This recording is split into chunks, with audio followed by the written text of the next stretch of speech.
William stared at the rejection letter in his hands, the words blurring together as his eyes filled with tears. The crisp white paper felt heavy, heavier than it should have for something so thin. He had applied for the position of head chef at Romano's, the most prestigious restaurant in downtown Chicago, and they wanted proof of his culinary credentials. The problem had learned everything he knew from his grandmother's kitchen in rural Mississippi, not from some fancy culinary school. The letter stated clearly that without formal training certificates or a degree from a recognized culinary institute, they could not consider his application.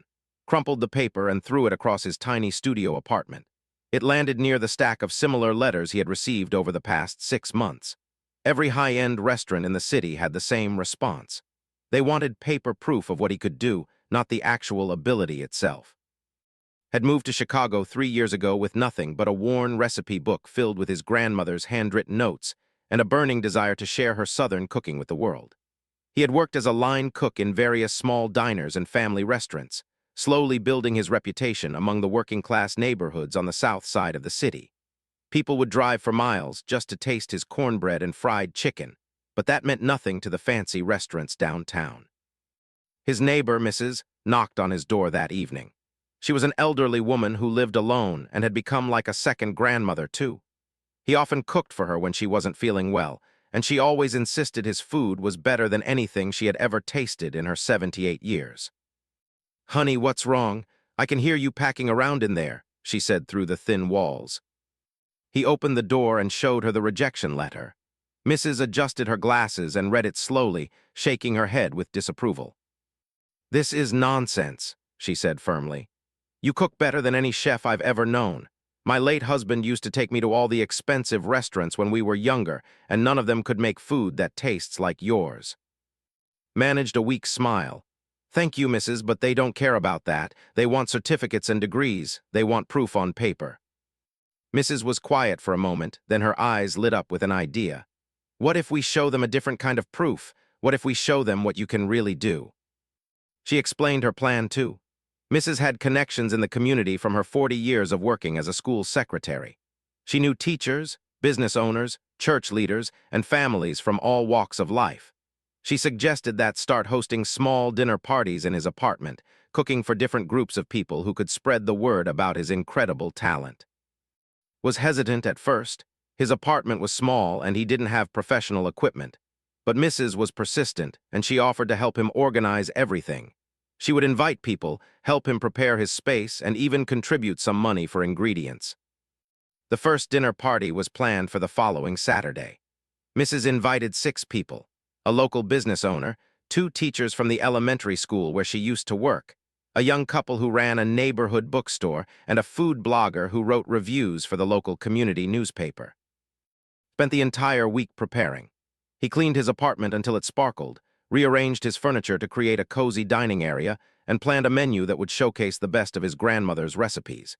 He decided to serve fried chicken with his secret blend of spices, mac and cheese made with 3 different types of cheese, collard greens slow-cooked with smoked turkey, cornbread that was crispy on the outside and fluffy on the inside, and sweet potato pie for dessert.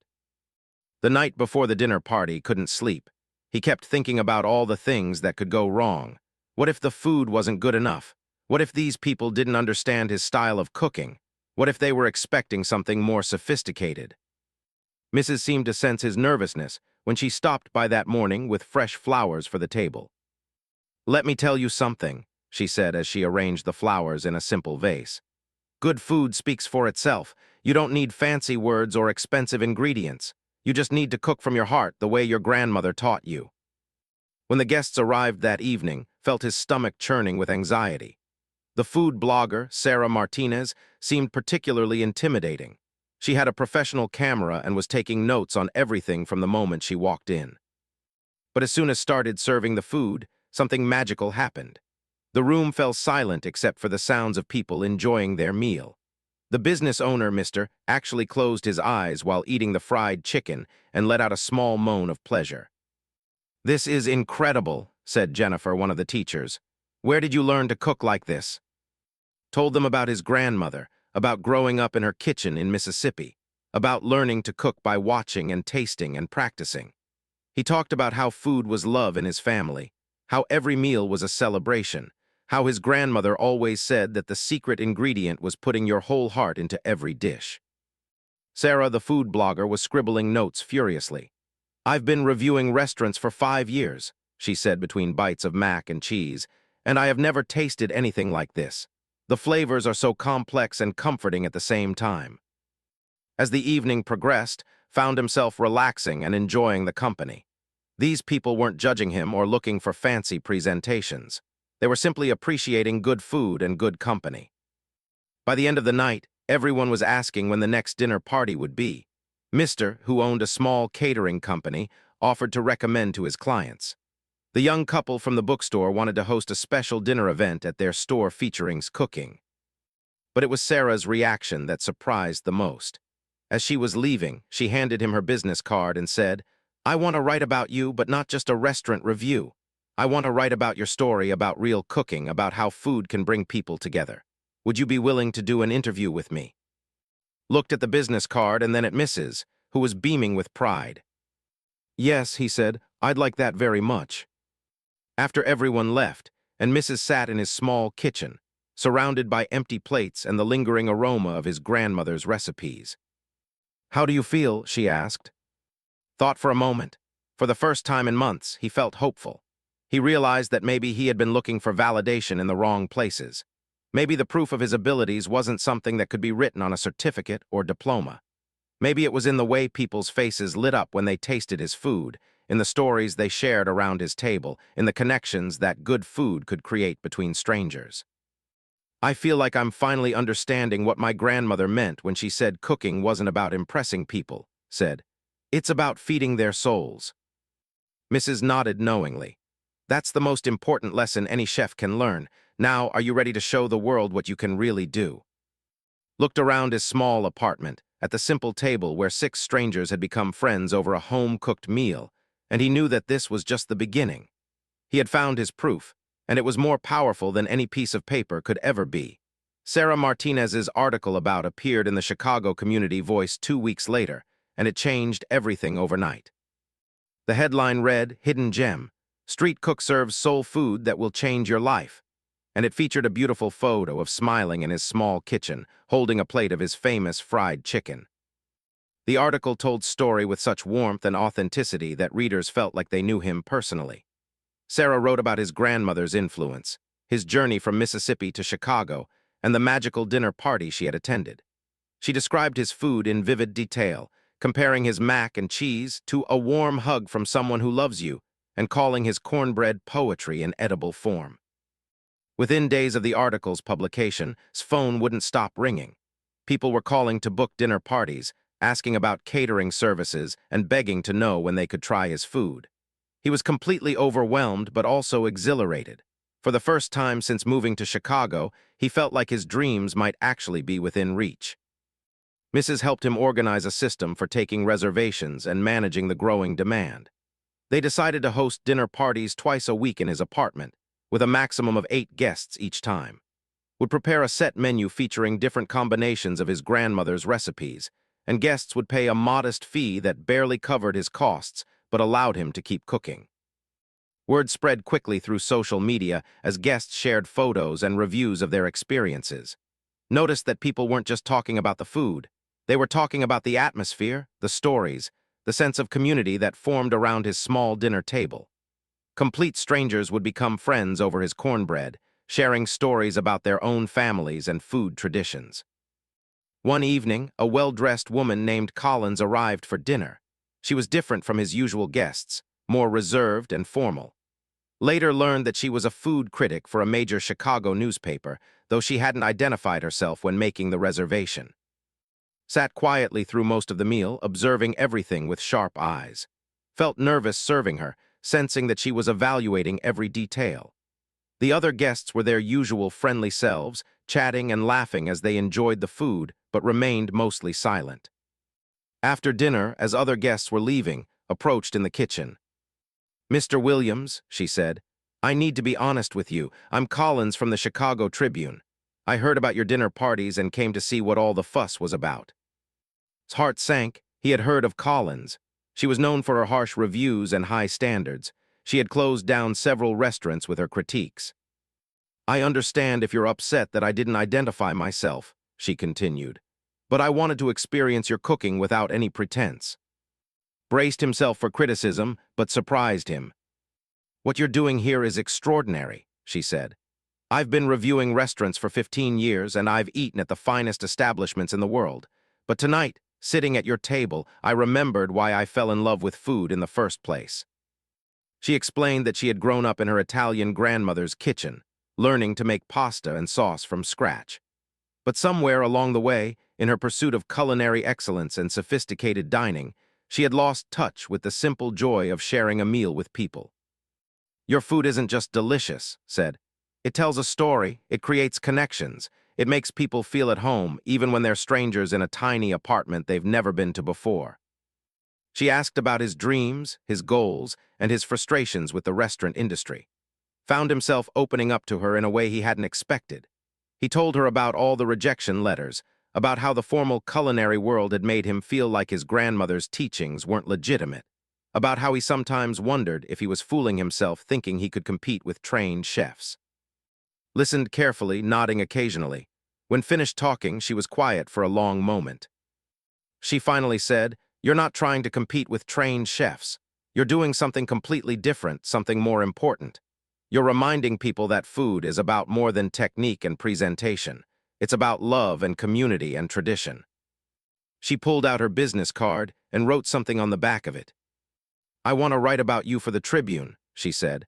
"But more than that, I want to help you take this to the next level. Would you be interested in catering a special event?" Explained that her newspaper was hosting a gala dinner for 200 people to celebrate their 150th anniversary. They had planned to hire one of the city's most expensive catering companies, but convinced her editor that they should do something different, something that would reflect the community spirit that the newspaper was supposed to represent. "It would be a huge opportunity," she said. "Food critics, restaurant owners, city officials, and business leaders from all over Chicago will be there. Are you ready for that kind of challenge?" Felt his pulse quicken. The idea was both thrilling and terrifying. He had never cooked for more than 8 people at a time, and certainly never for such an important audience. But he also knew that this was the chance he had been waiting for. "I'll need help," he said. "I can't do something that big on my own." Smiled, "I think I can help you with that too." Over the next few days, introduced to several people who could assist with the catering event. There was James, a recent culinary school graduate who had been struggling to find work and was eager to learn from someone with natural talent. There was Maria, an experienced event coordinator who specialized in community gatherings and believed in its vision. And there was David, a young entrepreneur who had been looking for an opportunity to invest in a food-related business. The team came together quickly, united by their belief in what was doing. They spent hours planning the menu, figuring out the logistics of cooking for 200 people, and discussing how to maintain the intimate, community feel of dinner parties on a much larger scale. James was particularly helpful with the technical aspects of large-scale cooking. He had the formal training that lacked, but he was also humble enough to recognize that had something much more valuable, an intuitive understanding of how to create food that touched people's hearts. "I learned how to julienne vegetables and make perfect sauces," James told during one of their planning sessions. "But you know how to make food that makes people happy. That's something they can't teach in culinary school." As the date of the gala approached, found himself working harder than he ever had before. He was testing recipes, adjusting quantities, and practicing his presentation skills. Mrs. continued to be his biggest supporter, helping him stay organized and reminding him to trust in his abilities when self-doubt crept in. The night before the gala, couldn't sleep. He kept going over the menu in his mind, worrying about everything that could go wrong. What if the food wasn't ready on time? What if 200 portions of mac and cheese didn't taste as good as 8? What if the sophisticated crowd at the gala didn't appreciate his simple, home-style cooking? Mrs. found him sitting in his kitchen at 3 in the morning, staring at his grandmother's recipe book. "Talk to me," she said, sitting down across from him. Confessed all his fears and doubts. Mrs. listened patiently, then reached across the table and took his hands in hers. "Do you remember what you told me after that first dinner party? You said you finally understood that cooking wasn't about impressing people, but about feeding their souls. Has that changed?" Shook his head. "Then cook like that tomorrow. she said. Cook with the same love and care you put into every meal you make for me, for your dinner party guests, for yourself. The only difference is that tomorrow you'll be feeding 200 souls instead of 8. As Mrs. headed back to her apartment, she paused at the door. Your grandmother would be so proud of you, she said. Not because you're cooking for important people tomorrow, but because you've stayed true to what she taught you about food and love and community. Sat alone in his kitchen, surrounded by the familiar smells and sounds of his small apartment. Tomorrow would determine whether his dreams would become reality or if he would have to start over again.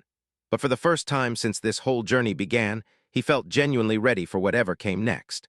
The morning of the Chicago Tribune Gala arrived with an unseasonably warm September breeze.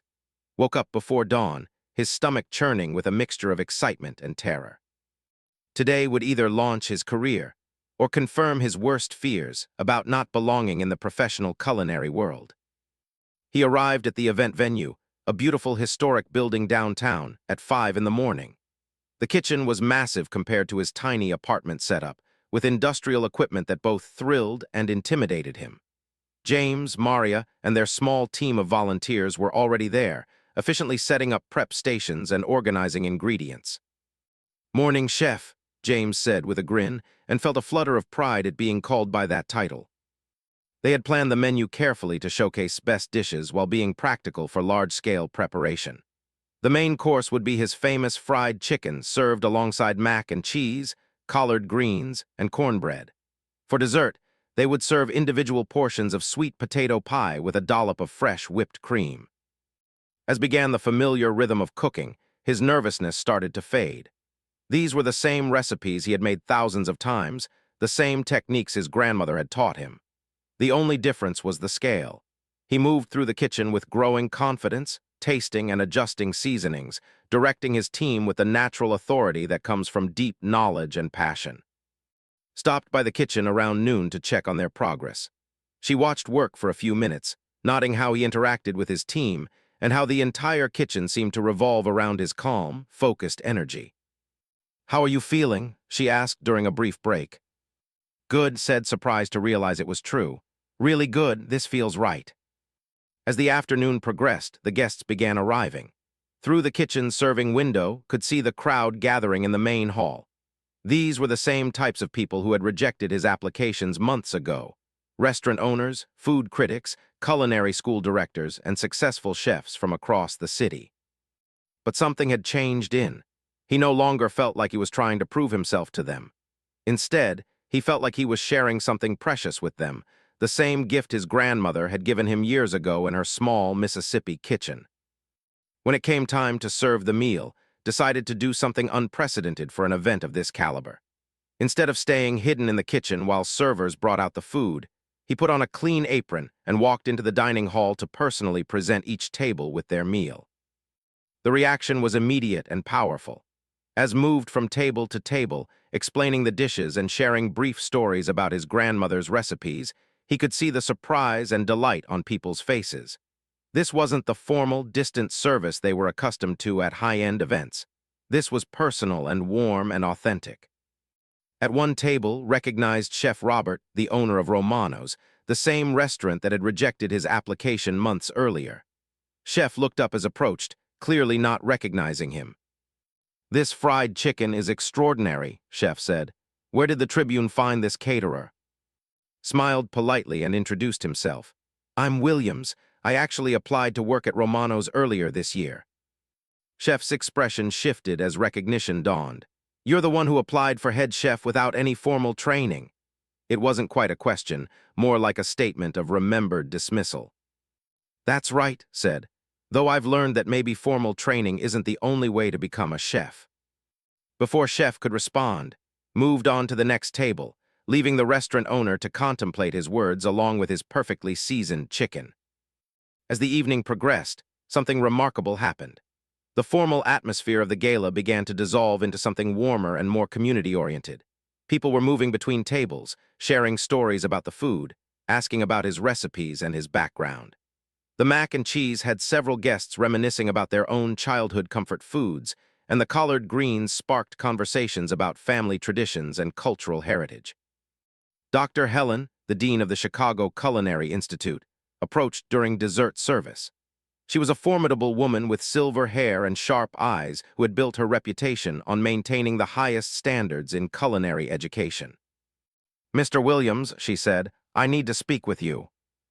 Felt his old anxiety return. Doctor was exactly the type of person who represented everything he felt excluded from in the culinary world. "I've been watching you tonight," she continued, "and I've been thinking about a conversation I had with one of my students last week. She was frustrated because she felt like we were teaching her to cook technically perfect food that had no soul." Doctor paused to take a bite of the sweet potato pie. "After tasting your food and watching how you interact with people, I think I understand what she meant. We're very good at teaching technique and presentation, but we're not so good at teaching what you clearly already know, how to cook with heart." She handed her business card. "I'd like you to consider teaching at our institute. Not about technique, but about the things that can't be learned from textbooks. About cooking as an expression of love and community. About food traditions and cultural heritage. Would you be interested in something like that?" Stared at the business card, hardly believing what he was hearing. 6 months ago, this same woman had probably signed off on policies that would have excluded him from even applying to her school. Now she was asking him to teach there. "I'd be honored," he said simply. As the evening wound down, found himself surrounded by business cards and requests. Restaurant owners wanted to discuss partnerships. Food writers wanted interviews. Event planners wanted to book his catering services. But the moment that meant the most to him came when Chef approached him again as the last guests were leaving. He said, looking somewhat uncomfortable, "I owe you an apology. When you applied to Romano's, I dismissed you because you didn't have the credentials I thought were necessary. I was wrong." He paused, choosing his words carefully. "I've been cooking professionally for 25 years, and I've eaten at some of the finest restaurants in the world. But tonight, your food reminded me why I became a chef in the first place. It wasn't for the accolades or the recognition. It was because I believed that good food could bring people together and make them happy." Chef extended his hand. "If you're still interested, I'd like to offer you that head chef position. Not because you've proven you can cook for 200 people, but because you've proven you understand what cooking is really about." Shook his hand, feeling a mix of satisfaction and irony. The position he had desperately wanted 6 months ago was now being offered to him, but it no longer felt like the ultimate goal. It felt like just one of many possibilities opening up before him. 3 months later, stood in the kitchen of his own restaurant, grandmother's table, watching the dinner service with quiet satisfaction. The restaurant was small, only 25 seats, but it was always full. People made reservations weeks in advance, not just for the food, but for the experience of dining in a place where every meal felt like a family gathering. He had turned down the offer from Romano's, choosing instead to open his own place with the help of investors who believed in his vision. The restaurant felt like an extension of his apartment dinner parties, warm, welcoming, and focused on creating connections between people through food. Mrs. sat at her regular table, the one always kept reserved for her. She had become something of a celebrity among the restaurant's guests, known as the woman who had helped believe in himself when no one else would. Sarah Martinez, the food blogger whose original article had started everything, was also there with her family, celebrating her daughter's birthday with famous sweet potato pie. James had become Sue's chef, bringing his technical skills while learning's approach to cooking with heart. Doctor had indeed invited to teach at the Culinary Institute, where his classes on cooking with cultural heritage had become some of the most popular and influential in the school's curriculum. As watched his team work together in perfect harmony, he thought about the journey that had brought him to this moment. 6 months ago, he had been desperate for someone else to validate his abilities, to give him permission to call himself a chef. He had been looking for proof in the form of certificates and credentials, external recognition that would make him feel legitimate. But the real proof had been there all along in the smiles of his dinner party guests, in the way strangers became friends over his cornbread, in the memories that were created around his table. The proof wasn't something that could be written on paper or hung on a wall. It was something that lived in the connections he created through his food, in the traditions he carried forward from his grandmother's kitchen, and in the community that formed wherever he cooked. Collins stopped by near closing time, as she often did when she was in the neighborhood. She had become not just a supporter, but a friend, someone who understood the deeper significance of what had accomplished. "Any regrets?" she asked as they sat together at the bar, sharing a late dinner. Looked around his restaurant, at the photos on the walls showing his grandmother's kitchen, at the handwritten menu featuring dishes passed down through generations, at the small but dedicated team cleaning up after another successful evening. "None at all," he said. "I used to think I needed someone else to prove that I belonged in this world, but I've learned that the only proof that matters is the proof you give yourself, every single day, by staying true to what you believe in." He thought about his grandmother, about the lessons she had taught him, not just about cooking, but about life, about the importance of feeding people's souls as well as their bodies. She had never needed a culinary degree or professional recognition to know that she was a great cook. She had known it in her heart, and she had passed that confidence on to him. As turned off the lights and locked the door of grandmother's table that night, he felt a deep sense of gratitude and contentment. He had found his place in the culinary world, not by conforming to someone else's standards, but by staying true to his own. The proof he had sought so desperately was no longer something he needed from others. It was something he carried within himself, something that grew stronger every time he cooked with love, every time he brought people together through food, every time he honored his grandmother's legacy by feeding both body and soul. The mark of respect he had earned wasn't written in reviews or awards, though those had come too. It was written in the faces of satisfied guests, in the community that gathered around his table, and in the knowledge that he had stayed true to himself and his heritage while building something beautiful and meaningful. That was the only proof that had ever really mattered.